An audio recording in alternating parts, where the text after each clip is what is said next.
And hello and welcome to a new sort of series for the Trails series to act as part of a bridge from Cold Steel 3 to Cold Steel 4. Basically, I'm going to go and read the books from the Trails series, something I have not done because I simply don't typically care about those things. I know they have impacts on the story, they foreshadow stuff and whatnot. I understand that. But here I am doing it now, in bulk, all the major ones that act as actual proper book series. For the sake of my sanity and your sanity, I'm not going to be reading them out loud. I will provide the text on screen, but I do not have any intention of reading them out loud myself. I will read the chapters, and I will proceed to give my reactions and thoughts about each of them afterwards. So, first up, CARNELIA. Let's begin.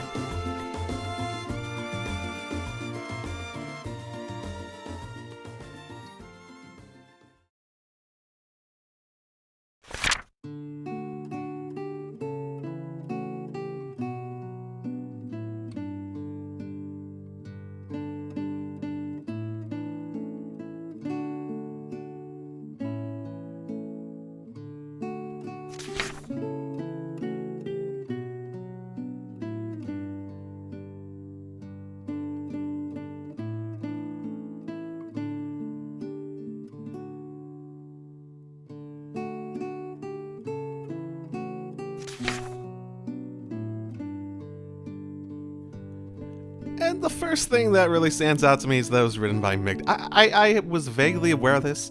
I definitely was forgetful on that aspect, though, that he had written it about Tovel. And I don't think Tovel had entirely appreciated that. I will note that, yeah, I could definitely see how people who like reading books would like this. I'm not really a big book reader myself. It's just, I've always gravitated more towards like video games or movies and whatnot. It's not anything against books, I just tend to find video games and movies significantly more engaging. You can tell it's fairly well written, and definitely from a translated aspect, you can, like, the sentence structure, the word choice, all that sort of stuff definitely trends towards being more interesting, even the less interesting stuff happened, because not much happened here. Basically, Tovel saw Ein's name in a newspaper and remembered back to his youth. That's about everything that happened. It is interesting. The thing that I find most interesting is that Tovel was basically an ordnance smuggler when he was younger, right? Which I was not aware of. I know he was really good at ordnance and whatnot, so it's not surprising me that he was involved in that sort of stuff. But can we name one Erebonian, like, based, or initially based in Erebonian Bracer, that sort of thing, where, they did not come from a life of crime? Sarah, Jaeger, Fee, Jaeger, Tovel, smuggler. It's interesting. It's interesting how that tends to be, and then when you look at, like, Liberal, then all those guys tend to be very, I guess, like, Estelle obviously just went straight into it. Cassius was in the military. Shara was a legitimate business, albeit, you know. Agate, I guess he came from crime. It's not that uncommon. Still, you know, just an observation I find interesting.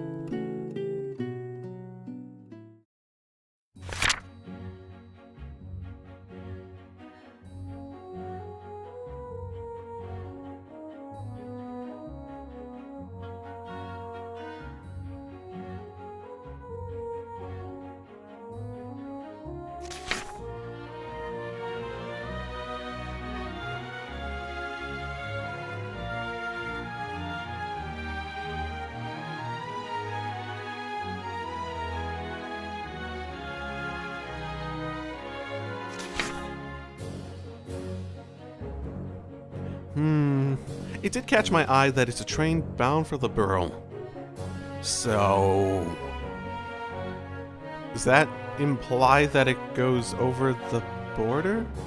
I'm inclined to assume that it means that it's dropping them off near the border, because I don't remember anything of that nature It seemed like every single crossing between the Empire, or anywhere outside of the borough, was basically straight up just a gate. It's not like a train was passing through them, in the same vein as Crossbell's train transit between Calvard and the Empire. Ultimately, this whole chapter makes me wonder, what is he actually delivering?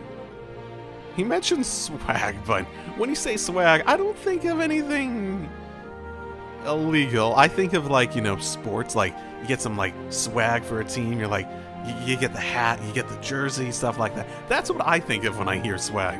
I don't think of stuff that would be necessarily illegal.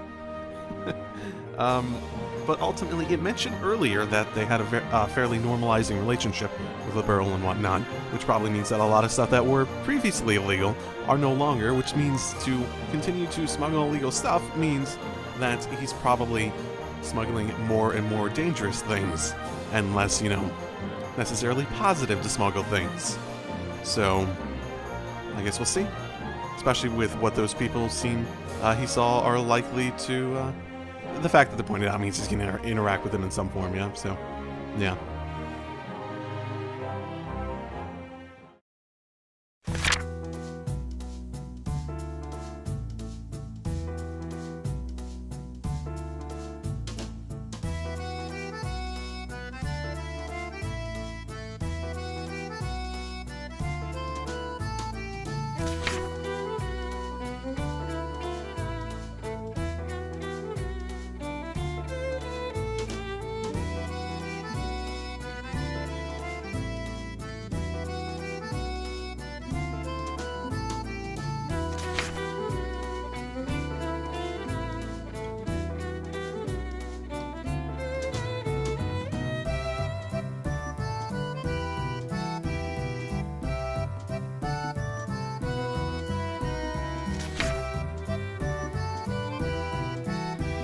Well, it seems like things really started to get moving here.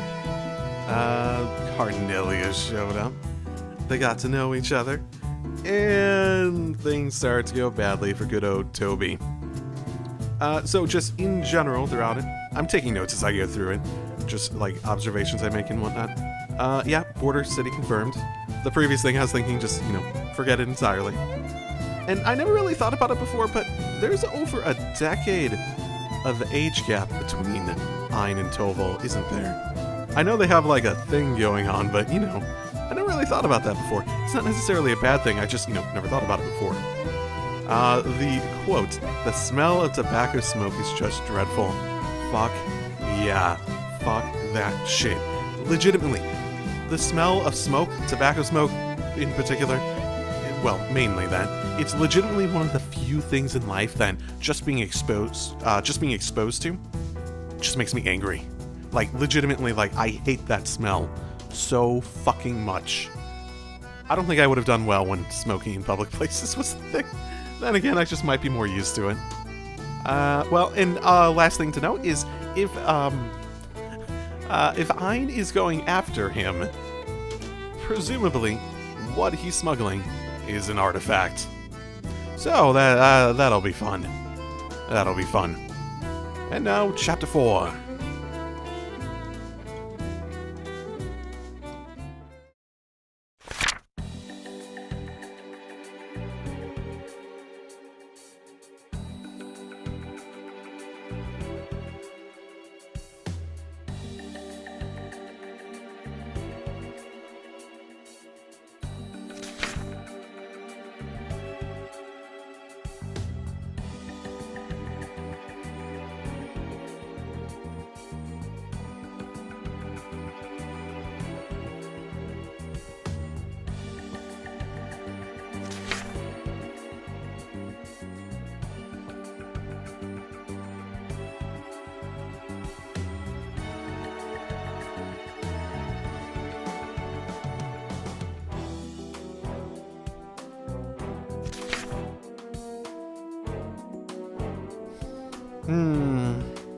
Yeah, this chapter just really raises more questions than answers.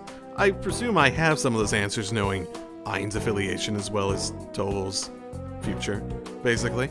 But you know, like when she tells him, she's there for his protection while taking away his ornament. It's an interesting choice.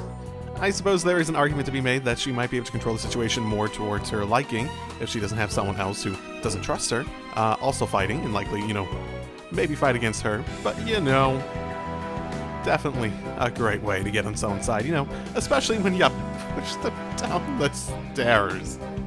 Oh, for fuck's sake, that's a pretty good moment. Yep, fantastic. I would say another thing I made a note about, something about how she pronounced the last syllable of my name that rubbed me the wrong way, or however exactly it was phrased. Would she, pronounce Toby more like Tovey or something like that? They're not that different conceptually, more like Tovel, sort of. If there's another meaning to that, then it eludes me at the very least. It is interesting that the crew basically didn't notice all that stuff going on. How he was basically being held at, sword point, right? Because he said that he felt like a blade, right? But then again, maybe it wasn't actually a blade. She probably might have had a blade, though, given, some sort of obvious weapon, given the fact that she was able to do that stuff to those guys later. So I'd have thought that maybe she's using thaumaturgy to play mind tricks on the people, on the crew and whatnot. Or maybe she's playing mind tricks on Tovel. Maybe he even still has his ornament. Maybe she didn't, swipe it. Maybe she straight up just, cast thaumaturgy on him to make him think he doesn't have it, or something like that, so that he'd play along. But yeah, overall, they really do make her out to be very competent and mysterious in this chapter, so yeah, wonder where we'll go with this. Chapter 5, next.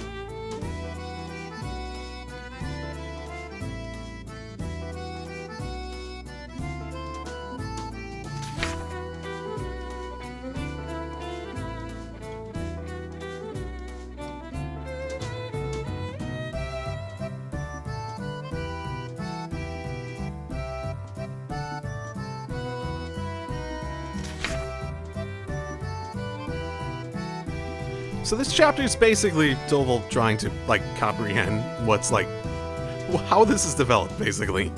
Not helped in the slightest by the idea of Ein basically being almost sexual, as he has flashbacks to the bloodstained hands she had before, which is interesting, especially for a first-time meeting, for people who become at least implied romantically connected later.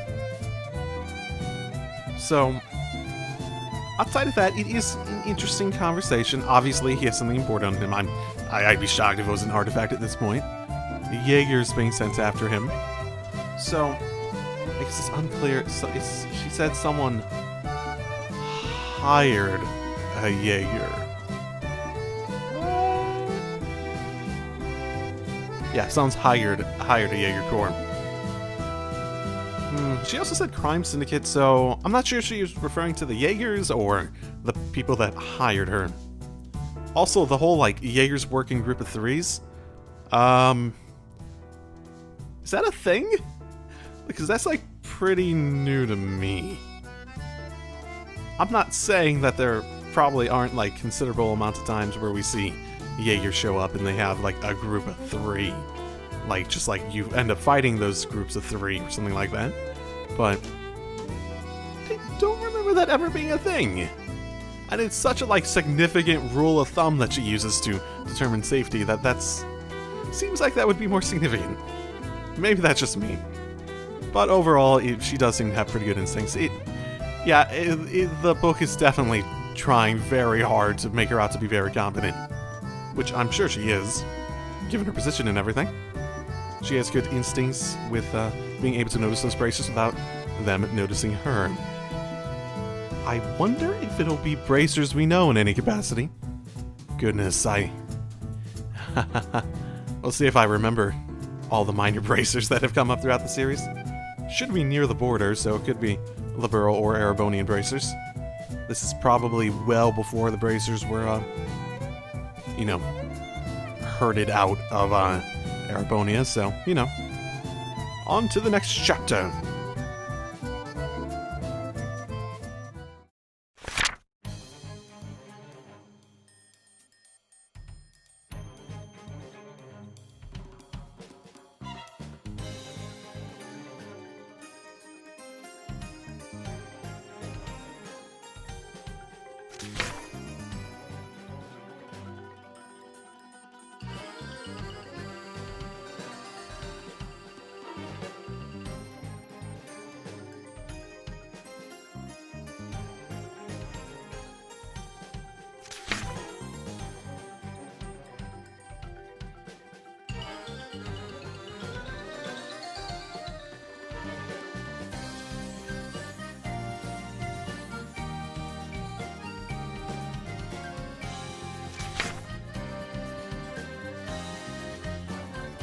Well, there's when the second shoe drops.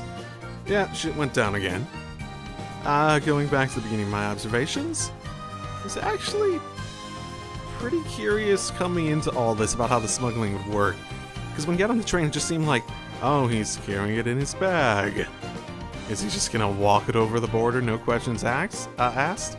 It seems pretty, simple if that's all it takes. But yeah, all this stuff is happening before the border, so I wonder if we even get to that point.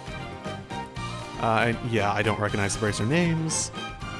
I'm being in a Jaeger Corps is an interesting one, at the very least. At this point, I think in the story, with the woman being the Jaeger at the end, I wonder if they're trying to do a, they're trying to trick the reader into thinking that maybe, possibly, that Jaeger was really Ein, and it was like some other Jaeger Corps that was also hired to, you know, get the package and stuff like that.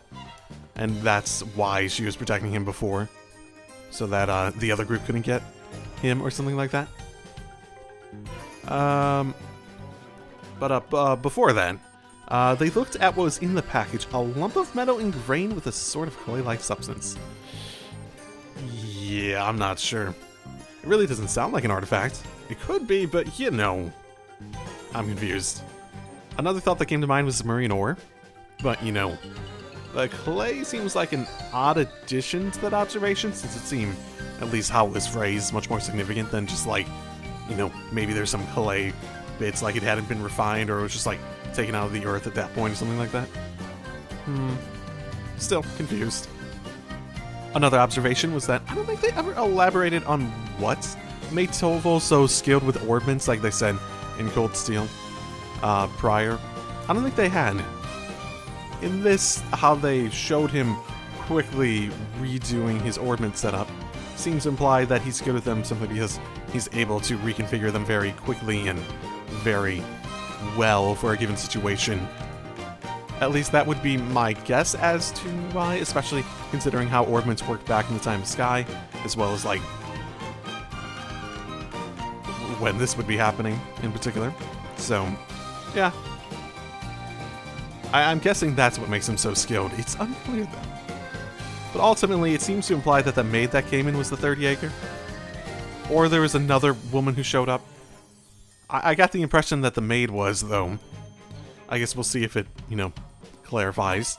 But it's a bit of a sneaky sort of approach for them, isn't it? Sort of, yeah. Still not really any answers, more just things go, like more trouble, basically. So, on to Chapter 7.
it went from shit going down to basically laying out all the cards on the table.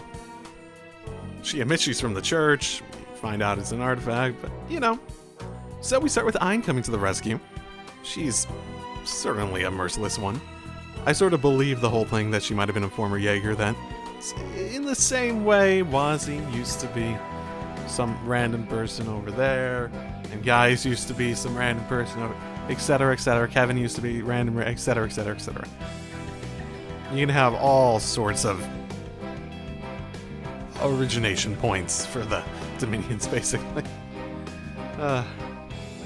She definitely seems merciless, though. She just, like, without a moment's hesitation, kills a person, gets her mission done. Which makes it more interesting that they just boarded a train while Tovol's just still bleeding significantly.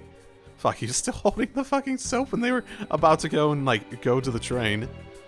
Then you learn that apparently Mick died, and it's like, pretty sure he's not dead later on, so I guess we'll see. Unless I'm remembering the incorrect person. That's possible, I suppose. And then we learn it's an artifact, not surprising to Tovol either. But this one's alive, so that's the big deal. Still don't know what it does, it's just a lump of metal. I'm trying to think, like, most of the artifacts we've seen have had something more akin to a design to them. They're not just like lumps of metal and stuff like that. So, what could it possibly do, I wonder? To add to that, it's alive. And I remember them using that in Cold Steel 3 as a way to phrase it. Still being active and whatnot. And I just don't remember, did they actually use that as the way they called active artifacts before Cold Steel 3? I mean, they probably did, and I'm probably just not remembering. But you know, I don't remember that at all, basically. It's being used here, though, and this is like something that's in first chapter, so yeah. Well, ultimately, we have all the cards on the table. We know basically everyone's association. Only big question is how this is going to end, and what does the artifact do?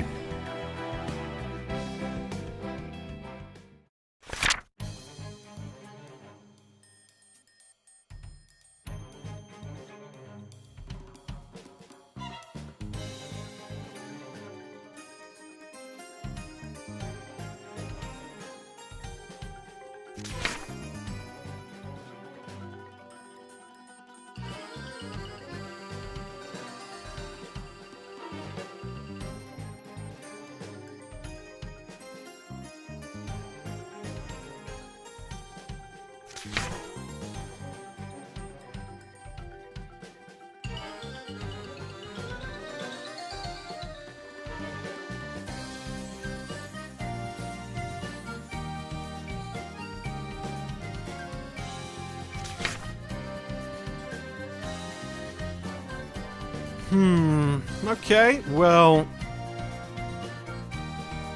making their way to the church, ultimately. I'm not really sure what they're trying to achieve. I mean, you could technically. So, at a point, I'm surprised when she mentioned she was from the church, he didn't just, like, hand it over to her and be like, okay, you take it. You deal with it. I'm done. Then again, he might not even believe her association. But then again, going through this chapter, he probably does. And then again, also, the Jaegers are sort of killing on sight, so maybe that's not gonna stop just because he hands over the artifact, so yeah. Though, they mention later that they're going to a cathedral in an imperial city, an unnamed one. But a thought about that. It's not like there are any working primal grounds in the country, right? Because the only one should be in Heimdall, and that's not exactly, you know, maybe the church is just considered safe haven long enough to wait it out and get, like, proper passage to a place with a primal ground to actually neutralize it. Another note I made. Oh my, Silval. The way she carried herself made her look more akin to a low-wage South song in a bar of drunkards. Ouch. Woo. Ouch, ouch, ouch.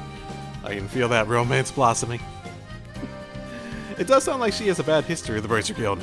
I'm gonna assume from her Jaeger days. I assume her church activities probably haven't pissed them off that bad. Then again, it's interesting that they know her by... Yeah, you know, considering the Bracers before, like, yeah, she's a bad Jaeger. That sort of thing. Yeah, I'm guessing they know her fairly well, at the very least. As a Jaeger, specifically. They said that they didn't know anything about her, so maybe the church states just they don't know about. But overall, I'd say this chapter is more of a bonding between the two. You can sort of feel them getting a bit closer, getting a bit more well-acquainted. Seeing, like, being generally impressed with each other, while also, like, not looking past the failings of one another. So it's interesting. I imagine from here on out we'll start to get a bit more plot development, though. So on to Chapter 9.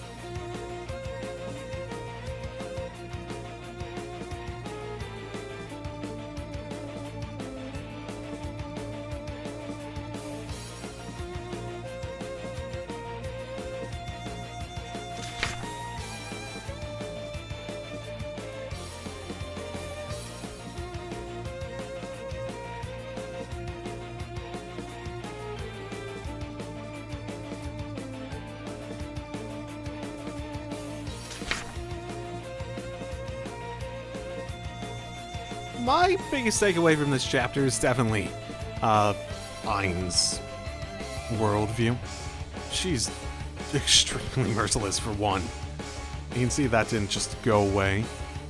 And even her decision to leave the Jaeger seems like it's not really based around that aspect of it. Imagine if she tried to be a bracer. She kills people way too easily, with way too little hesitation. Probably would not match up very well. It seems like her biggest value is essentially to leave a worthwhile impact on the world. It's less about whether she kills someone or not, but more so the overall impact. Which, you know, church seems good enough given they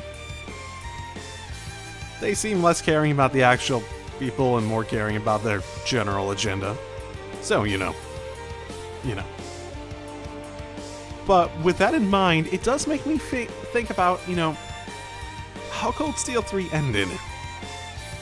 And goodness, I'm gonna put a spoiler warning at the start of this that I'll talk about anything from the games I've played. But you know, with how Cold Steel 3 ends, it does leave a bit more of an impact, because it seems like, I'm gonna guess, her saying that is what drives Toval away from this line of business, outside of, you know, how badly this whole operation went, and going to the Bracers. And that whole just like thought of leaving a worthwhile impact behind. I'm not saying Toval hasn't done anything worthwhile in his time with the Bracers and whatnot to leave a good impact behind, but given how senseless, and even how much the game played up being senseless in his implied death in Cold Steel 3, it sort of does hit a bit more home now, though. Yeah.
Not really a ton to say about this one.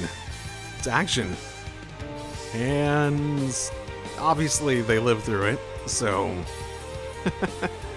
it's not like I believe that they really met their end at the end of it or anything like that. I will say, one of the biggest takeaway from these past few chapters is that there is a disturbingly high level of focus on fecal matter. Like, I know they're in the sewers, but my goodness, whoever wrote this, do they have a thing for fecal matter? Do they? For all that poop? Is it just one big poop joke? Is this entire book series of chapters just a big poop joke? Is that ultimately, was that the point behind it? Yeah, I think I'm going to stop my thoughts there for this chapter.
Wait. That wrapped up really quickly.